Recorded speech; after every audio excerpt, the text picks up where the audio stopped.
মুহাম্মদ সাল্লাল্লাহু আলাইহি ওয়াসাল্লাম কোনো প্রাতিষ্ঠানিক শিক্ষায় শিক্ষিত ছিলেন না। সোজা কথায় তিনি ছিলেন অশিক্ষিত। ওয়েট ভিডিওটা আবার দেখেন। মুহাম্মদ সাল্লাল্লাহু আলাইহি ওয়াসাল্লাম কোনো প্রাতিষ্ঠানিক শিক্ষায় শিক্ষিত ছিলেন না। সোজা কথায় তিনি ছিলেন অশিক্ষিত। মুহাম্মদ সাল্লাল্লাহু আলাইহি ওয়াসাল্লাম কোনো প্রাতিষ্ঠানিক শিক্ষায় শিক্ষিত ছিলেন না, কিন্তু যুগ যুগ ধরে যারা প্রাতিষ্ঠানিক শিক্ষায় শিক্ষিত হয়ে নিজেকে শিক্ষিত দাবি করছে, সেখানে মুহাম্মদ সাল্লাল্লাহু আলাইহি ওয়াসাল্লামের দেওয়া শিক্ষার বাইরে একটা শিক্ষাও নাই।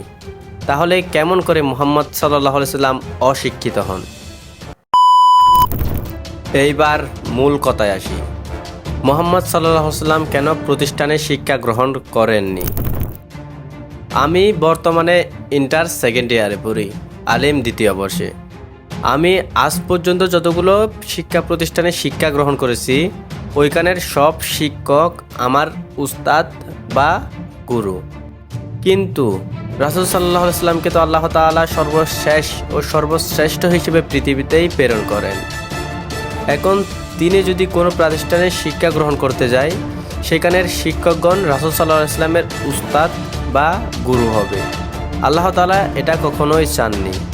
তাই আল্লাহ তাআলা রাসূল সাল্লাল্লাহু আলাইহি ওয়াসাল্লামকে সমস্ত জ্ঞান হিকমত দিয়ে পৃথিবীতেই প্রেরণ করেন সর্বশেষ ও সর্বশ্রেষ্ঠ হিসেবে। তাই তিনি কোনো প্রতিষ্ঠানে শিক্ষা গ্রহণ করেননি। আশা করি আপনি আপনার উত্তর পেয়েছেন। ধন্যবাদ। আসসালামু আলাইকুম।